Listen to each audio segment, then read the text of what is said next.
Hello YouTube, my name is Nero, taking some more Call of Duty World War II. Welcome back, ladies and gentlemen. Over the past few days, the folks over at Sledgehammer Games have seemingly made it their mission to be more open and transparent with the community. It seems like every single day they're making posts regarding weapon balance changes, bug fixes, addressing community concerns, and even teasing upcoming events and new multiplayer additions. If you watched my recent videos, then you've already heard about a lot of these upcoming updates, but today they announced even more changes are going to be coming to the game, and we're going to be covering that here in today's video, so hopefully you guys will sit back, relax, and enjoy. First things first, let's talk about the new shotgun changes. So it was revealed today that the combat shotgun is going to be nerfed and the sawed-off is finally going to get buffed. So when we're talking about the combat shotgun, they're going to slightly nerf its range back a little bit because recently they actually buffed up its range, but they feel like they over-buffed it. Right now it's like way too good. It's much better than any other shotgun in the entire game, so they're going to bring it back a little bit. It's still going to be better than it was at launch, but it's not going to be as good as it is currently. And when it comes to the sawed-off shotgun, they are currently testing increasing its range or potentially making it reload a little bit faster. And in my opinion, I think both of these changes need to take effect for the sawed-off to actually become more competitive within the current Call of Duty World War II multiplayer. Here is a range test I recorded, and as you guys can see, you basically have to barrel stuff somebody if you want to get a one-hit kill. And with people constantly strafing and moving around, it's pretty common for you to miss one of your shots or potentially hit marker the same person twice. The range and the damage on this gun are really bad. They need to buff it up a little bit, and the reload speed, in my opinion, is also a pretty huge cause for concern because with the sawed-off oftentimes requiring you to hit 2 or more shots to kill somebody, you spend a lot of your time reloading, completely unable to defend yourself, which is not very good. In my opinion, they need to make it so that reloads a little bit faster while also giving us more range, and if they do that, I think the sawed-off will actually be a bit more viable. And of course, people are going to wonder about the Luftwaffe drilling and the fact that they're not actually buffing that whatsoever. I think the reason why they're not buffing the Luftwaffe is because in pretty much every sense of the word, it's better than the sawed-off right now, right? So I think they're going to buff up the sawed-off, they're going to nerf down the combat shotgun a little bit, and then they're going to evaluate where the current shotgun balance in the game is, and from there, they're going to make some more decisions and make some more changes to the shotgun weapon category. So by and large, I'm very happy with these changes. Finally, the sawed-off is actually going to become a viable weapon here in Call of Duty World War II. Next up, we have some very important news that came out yesterday that I unfortunately couldn't discuss because I was out of the office all day dealing with vehicle trouble. So if you guys follow me on Twitter, then you guys have seen the pictures, you know what's going on, but that's why I was unable to make a video yesterday and why I had to wait until today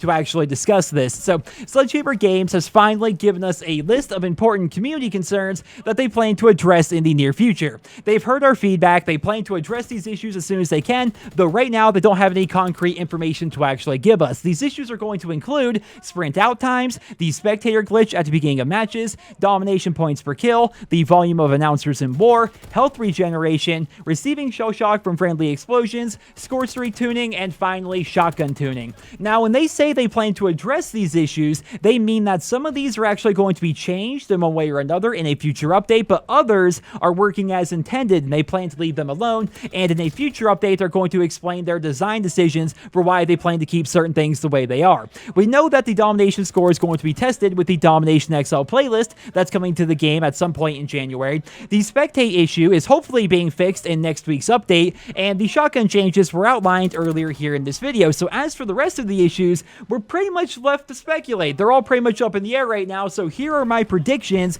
based on what we know so far about Sledgehammer Games and their design decisions. When it comes to the issue of sprint out times, I think Sledgehammer is going to say that they are working as intended. The sprint out speed in this game is actually quite comparable to most other Call of Duty games, but the downside is we don't really have any perks or attachments that improve sprint out speed and allow players to benefit from their reaction time. My prediction is they are going to leave sprint out times the way they are, but they're going to buff the quick draw attachment to make it so it actually works outside of when players are standing still. It's not a perfect change or exactly what I want them to do, but it's what I predict Sledgehammer is going to do based off what I know about them so far.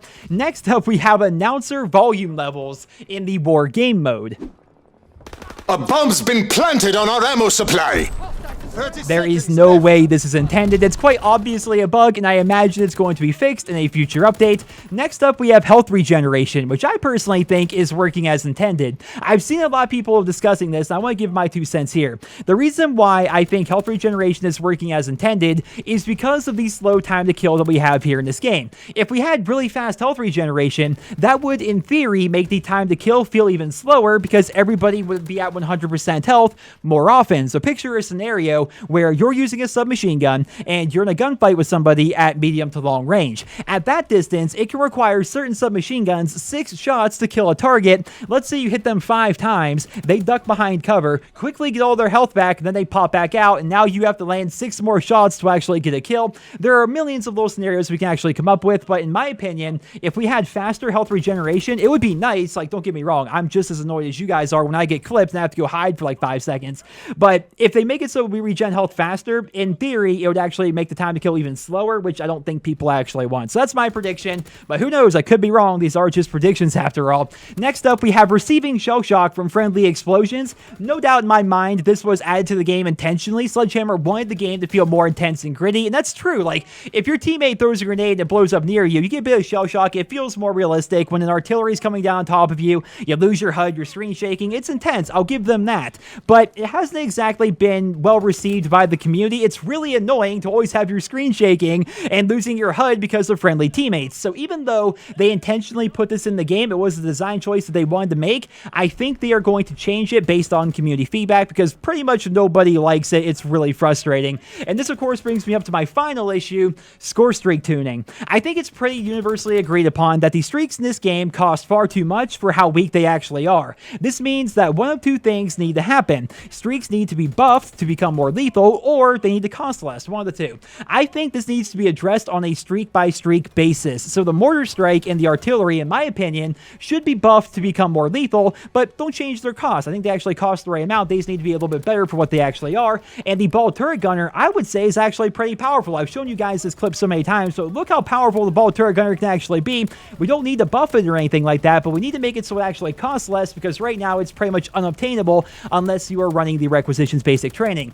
I could go over each streak individually, but I'll try to keep it short and just say that we do need some pretty major changes to the streaks here in this game because I can't see Sledgehammer's quote-unquote design philosophy being make score streaks cost way too much and not be worth it when you actually acquire them. Doesn't make sense. Streaks are a big part of what makes Call of Duty, so I imagine they're going to make some pretty sweeping changes to these score streaks in this game over the coming weeks and months. But ladies and gentlemen, that is all I have for you here in this video. I am just so happy that Sledgehammer Games is being transparent with the community over the past week. It's like they made this decision almost, like going into the holiday break, that they were going to make a fundamental change in how they worked with the community in 2018, and so far, I'm really happy with the results. I'd love to hear what you guys think of all these updates down there in the comment section below, and specifically, what do you predict they are going to do with those issues? Like, what do you think they're going to do with sprint out time? What do you think they're going to do with Domination 100? What about the health regeneration? Leave your thoughts and feedback down there in the comment section below, and if you would like to learn more about what Sledgehammer Games has planned to add to the game in January and the coming months, check out my recent videos. You can find them on my channel or link down there in the description or at the end of this video.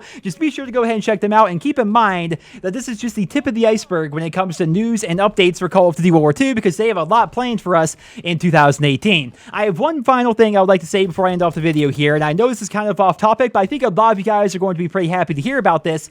So Infinity Ward has decided to give away the Honeybee variant of the NV4 in Infinite Warfare this weekend. You don't have to do anything. You just sign in, go to the Core Master and grab it, but keep in mind it will go away on Monday, so if you want this weapon variant, be sure to sign in. I know a lot of people don't follow me for Infinite Warfare news, but I thought there are some of you guys that still play that game, and maybe you'd want to know that they're actually doing a special event this weekend. But once again, guys, I hope you all enjoyed this video. Let me know your thoughts down there in the comment section below, and I hope you guys all have a wonderful day.